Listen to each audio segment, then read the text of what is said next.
had made it clear, I'm going to get that one. You want him too, Diane? It ain't enough that you finna Smokey the Robinson, but you want the Marvin Poole and the Mary Gordon? Damn it, Diane.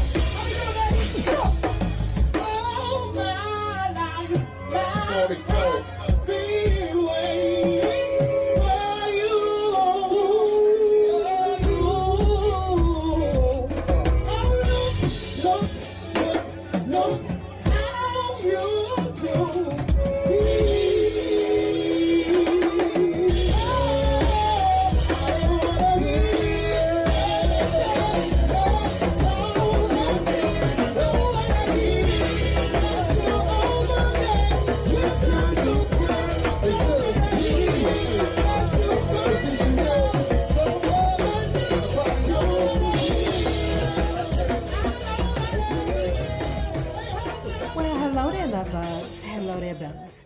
If you have not already done so, please remember to like, share to Facebook, and subscribe because it is so important to our success here on the YouTube.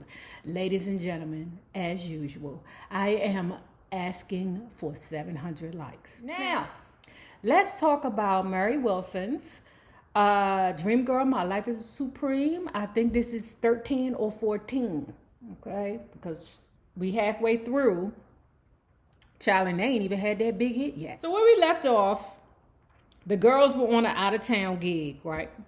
Okay, and the girl, Barbara, had begged their chaperone slash driver, John, Big John, to let her drive. Okay, now normally he would allow all the girls to drive, but only on the highways. Okay, that's the safest thing to do.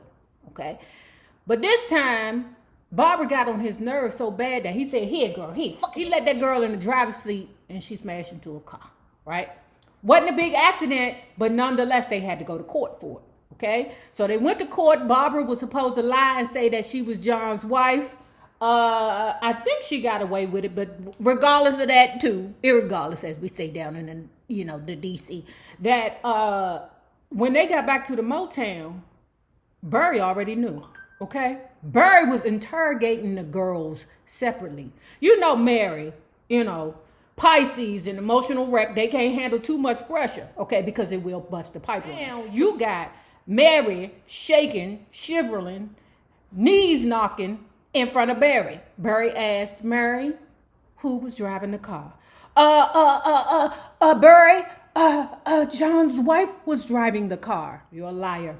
You're a liar. I already knew what happened. Get the hell out of my office. And you are out of the group. Okay? I said, well, he only did that to her because she was young and she ain't know no better. Okay? Because a person like me, I would be like, I ain't out of shit. Now, when you gonna make me hit up in here? Mary, being an emotional young teenager, she could have been PMSing. Anything could have been happening. She got in her feelings, started crying, and ran out the office. Okay, she out there blubbering up and down the streets of what's the name of that street that Motown was on? But anyway, she blubbering up and down the street. Finally, they called all of the girls back into Barry DeGordy's office. Barry DeGordy said, "Why did you all lie?" Okay, Murray said, "I had to lie."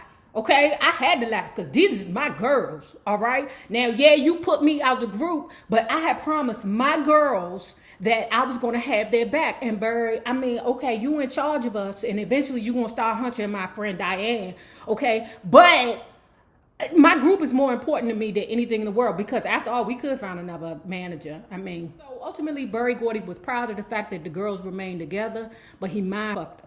Okay, because what he told them was like he was their father. Okay, how you gonna be their father and at the same time, Barry DeGordy? How you gonna be Diane DeRoss, Peppy, and her lover? Nothing in the back of your man said, "Oh, I reprimanded her like she was a child a couple of years ago." Okay, but anyway, getting back to where we are. Okay, Barry DeGordy said, "You girls better never lie to me. You better tell me everything because I will always find out." Child, the mind games that the adults play on the young people. Yeah, but wait a minute. If I got young people watching me, go ahead and tell your parents everything, because sometimes them mothers do be knowing. Parents do be knowing stuff. Though we were spending as much time as possible at Hitsville, we still liked hanging out with our friends. We weren't really stars yet, but we weren't exactly your typical teenagers anymore either. Being around our friends provided an escape from the responsibility and pressure. And we could be normal kids, okay? We were still running with a pretty wild crowd that included Tall George, Barry Fletcher, Silky, Willie Peoples, and Richard Street. They were mostly friends of mine, but Diane would hang around with us. And before long, our friend Silky developed a crush on Diane. She wanted nothing to do with him. You know why? Because Diane ain't looking for these little pretty penny hustlers. She want the big man. She got BG in her eyes. She is not thinking about no little boys around here. We were all at one of those crazy parties when Silky yelled across the room to Diane, "Hey, come here, girl." Well, I mean, I like that aggression, you know. Now I'm going to stand over there and play coy like I don't like that aggression, but it went the wrong way in this case, okay? The dude Silky came over and grabbed her and like plummeted, well, like pushed her body into his body. He was like, "You hear me talking to you again?" If that was me, because I like that old aggression, I'd have been like, "Boy, get out of my face." But on the inside, I would feel all kinds of jitters and, you know, butterflies and stuff like that. Diane ain't like that nigga. Diane hated that. Now, one thing that Murray said about Diana Ross was that Diana does not like being seen out of control or not, you know, poised and made a fool of. She doesn't like that, being the butt of the joke. All the people that she was with ended up laughing because it was funny to them, but it wasn't funny to her. Diane and her feelings. She get away from the dude Silky. Silky like, "Girl, I'm just playing." Diane say, "I don't care. I told you leave me alone." Diane pissed. She walking home. Okay, what you won't do is embarrass me, then laugh at me. Okay, but girl, if you was to, you know, loosen up a bit, you'd be okay. Murray Wilson is in her feelings. Why? Because her boyfriend Willie is there. She like, "Dang, Diane, it's Silky, see what you did." Murray runs behind Diane. Mary's boyfriend, Willie, runs behind Mary, okay? Because Willie got a truck, all right? And Willie and Mary is trying to crawl in that back seat later on. But Willie knows that as long as Diane's not in the mood, Mary ain't gonna be in the mood. Willie say, "Get in the car, I'm gonna take you home." And luckily, Diane gets in. Mary and her boyfriend Willie go out there to make out point, you know, get in the back seat and do what they used to do on the happy days. Neck.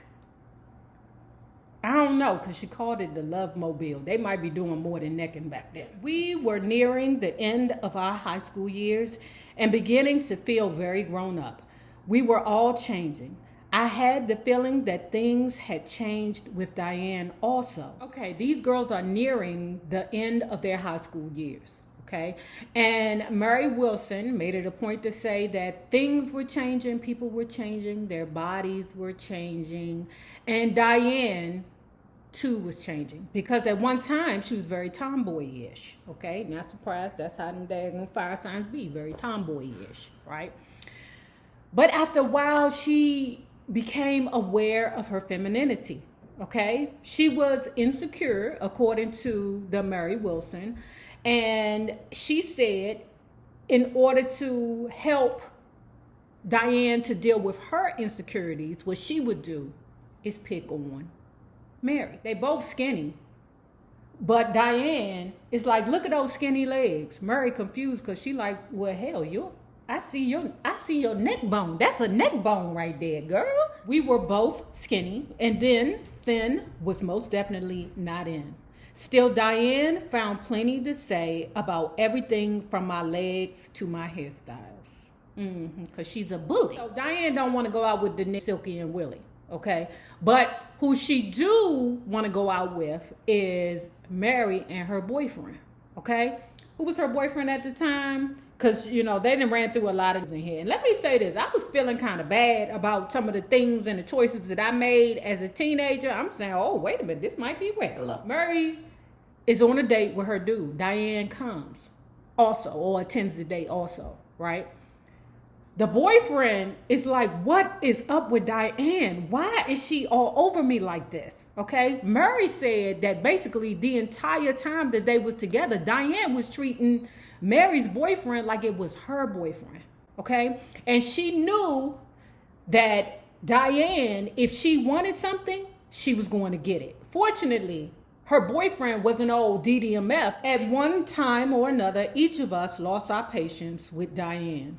But compared to our main goal, the success of the Supremes, everything else was secondary.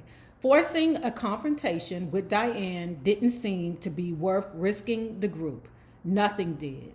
Most of the time, it was easy to ignore Diane's behavior. Towards the end of high school, Diane would complain about other girls not liking her, and we would all sympathize. But over the years, I began to wonder which problem came first. Did other girls treat her badly and force her to prove herself, or was her willingness to compete against them so obvious that they couldn't help but dislike her?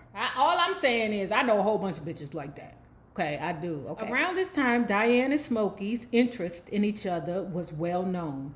We had cut a few records with him, and we would see him around Hillsville. Everyone knew he was married to Bobby Rogers' cousin, Claudette. So I was surprised when one day Diane said, guess what? I went out with Smokey. Okay. You did what? Flo and I replied. She had been flirting with Smokey openly for some time, but we never suspected it would come to this. They were very discreet, never going out too much in public. Diane would tell us where Smokey had taken her to dinner or wherever he had sent her flowers. So remember the boyfriend that I told you about, that basically Diane pretended that it was her boyfriend right in Mary Wilson's face. It was Mary Wilson's boyfriend, but Diane, you hugging and kissing all of them like he belonged to you. So Mary got it in her mind that, oh no, you can't have, what's his name? Ronnie, because I'm going to get Ronnie. Diana, you want Ronnie and Smokey? Girl. But she made it very clear to Murray, I want your boyfriend. What the frick? When Diane made disparaging remarks about my thin legs or flat behind in front of Ronnie, I'd be torn between rage and fear. Okay? Because she felt that if she stood up for herself, then, you know, Diane would be like, I'm done with this and quit. Or somehow that would upset the group's dynamic somehow. No, Mary Wilson, start at point A, okay? If Diane wasn't trying to steal everything and everybody's husband or boyfriend, okay, I love you, Diana DeRoss. I love you, girl. I love you, okay? But start from point A, all right? If she wasn't that person, then you wouldn't even have to be considering smacking her in the mouth. Mary Wilson being less aggressive, pulling back, she decided to just let Diane just do Diane, okay? That's what all the girls in the group did. Let Diane be Diane. We had officially signed to Motown for almost a year and a half now, and from where we stood, it seemed everyone except the Supremes was forging ahead. Murray Wells, The One Who Really Loves You, The Marvelettes, Beechwood 4, 5, 7, 8, 9. That's my shit. Oh my Playboy, The Contours, Do You Love Me, and The Miracles, I'll Try Something New, had been climbing the charts while we had barely scraped into the Hot 100 with Your Heart Belongs to Me. Child, they said one of them songs only made it to number 90. Okay, and it took them 10 weeks to get there. I said, oh, okay. They say behind every great man is a great woman. Berry Gordy had several women behind him, and among the first were his sisters Gwen and Anna. The pair can also be credited with having a hand in launching Marvin's career. Marvy Pooh arrived in Detroit with his mentor Harvey Fuqua. After they both departed the Moonglows, a Washington, D.C. vocal group whose best known hits were Sincerely and the 10 Commandments of Love. In late 1960, he had married Barry's sister Gwen. And when their Anna records folded, many of their artists came with Harvey over to Motown. We know this to be true from reading Jan Gay's book about Marvin Pooh. Okay? Marvin had the girls by the throat from the moment they saw him. It was something spectacular and different about Marvin Pooh. Of course it was. That is from Washington, D.C., okay? If it ain't a nigga that can get the draws quick, it will be that ninja from D.C., okay? And I would say, right there around Chicago and Detroit ninjas and Houston ninjas, okay, they might be right there. But that D.C., finessing be at an all-time high, okay? Them ninjas come out the vagina finessing. Marvin Pooh is enjoying the attention from the girls, okay? The girls are around the piano listening to Marvin Pooh play around, okay? Marvin Pooh looks at Flo and say, "What you want to hear?" "Mary, what do you want to hear?" "Anything that you want to play, Marvin Pooh." All the girls were so smitten by him. Okay? Diane said, "Baby, you can play whatever you want." Okay? I'm with Diane. He can play whatever he want. Oh my gosh. Oh, that Marvin Pooh, you nigga. You. Diane had made it clear. I'm going to get that one. You want him too, Diane? It ain't enough that you fucking Smokey the Robinson, but you want the Marvin Pooh and the Barry Gordon? Damn it, Diane. Damn. Girl, you can just imagine him singing to you while he held you in his arms in between kisses. Barbara would say this while clasping her hands to her breast and rolling her eyes up to heaven. Ooh, think about Fat Marvin singing, "And when I get that feeling." Yes, Fat Marvin. That's the Marvin I'll take too. "Sexual healing, sexual. Ooh, healing is good for me." Oh my God, I would take that Fat Marvin any day. It doesn't matter, Barbara proclaimed. "I say Marvin Gaye is one of the best looking men around here, and I sure wish he was my boyfriend." At the time, Barbara was dating Willie Richardson, her future husband. Wait a minute, girl. Wait a minute, Mary. Wait a minute. Girl, weren't you dating Willie Richardson first? Okay, my bad, y'all. Murray was dating Willie Peoples, okay? And Barbara was dating Willie Richardson. Forgive me, okay? The biggest event of this most eventful year came early in October. We arranged to rehearse at my house, and Flo and I were there, working with our friend Diane Watson. So let me tell you what happened with the girl Barbara, okay? Diane Ross, Murray Wilson, and Murray Wilson's friend Diane Watson, who was helping the girls get some steps together, right? Oh, and Flo, okay? They all at Diane house, right? Watson house. And they get a call from Barbara. Hey girl, hey. Yeah, I'm pregnant." "You're pregnant? What the hell? A Supreme can't be pregnant." "Don't matter. I'm going to work with y'all until I have the baby." But in life, remember this. It's never a problem till it's a problem. As long as she can get in front of them damn microphones and sing her ass off, don't worry about it. And plus, they say she was the worst singer anyway. Matter of fact, she don't even need to sing. For real. Barbara had married in December, but she planned to continue with us for a while. Even though she was pregnant, Flo and I didn't want to see her go. Though her husband supported her in her decision to continue in her career, we wondered just how long this would last. I was also looking forward to taking my diploma with me when I visited my relatives in Mississippi that summer. I especially wanted my father to see it. A few years before, my father had married one of the daughters of Big Daddy, my maternal grandmother's husband, and they had a child, my half-sister, Jerry Ann. I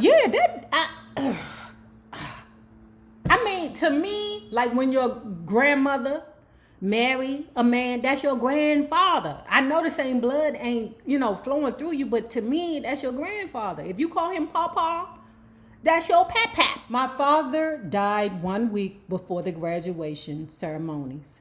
It comforted me to think that at least he knew that I kept my promise, and I have since wondered if my father didn't hold on to life as some terminally ill people have been known to do.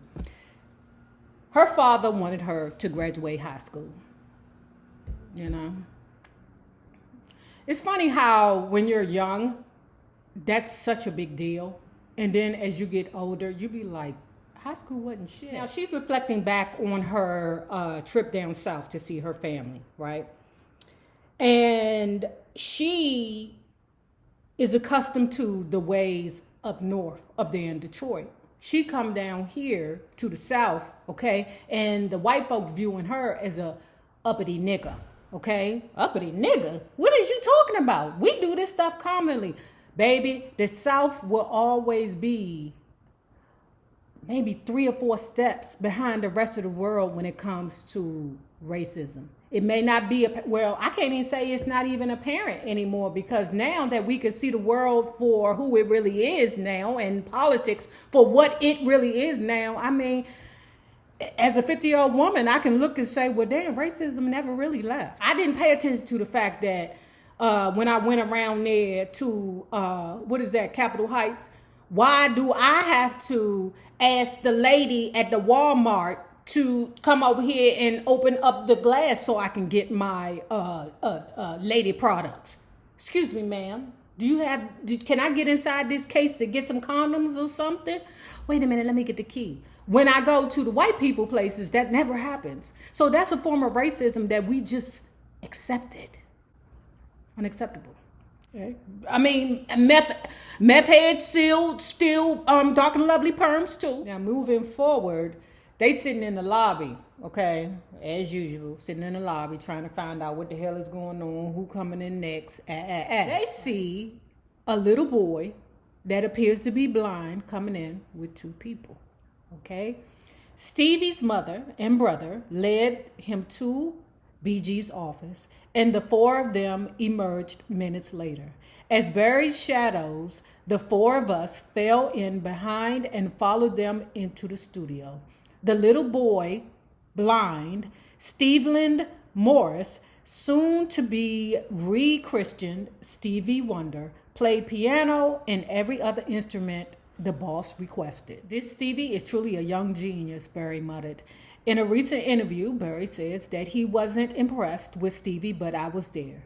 We were all impressed, to say the least.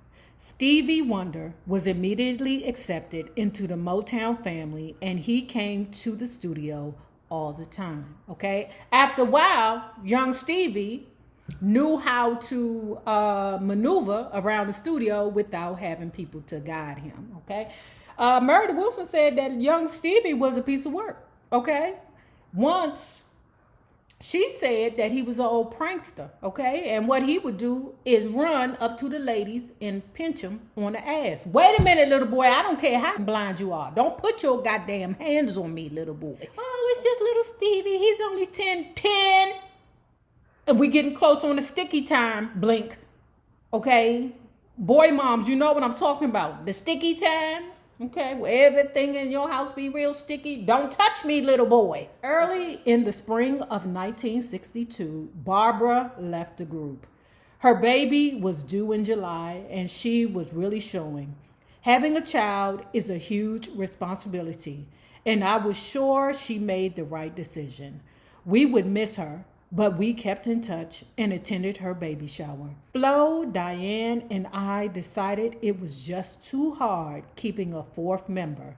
The Supremes would be a trio from now on. When you're on the top, everyone you meet just wanna be your long lost friend.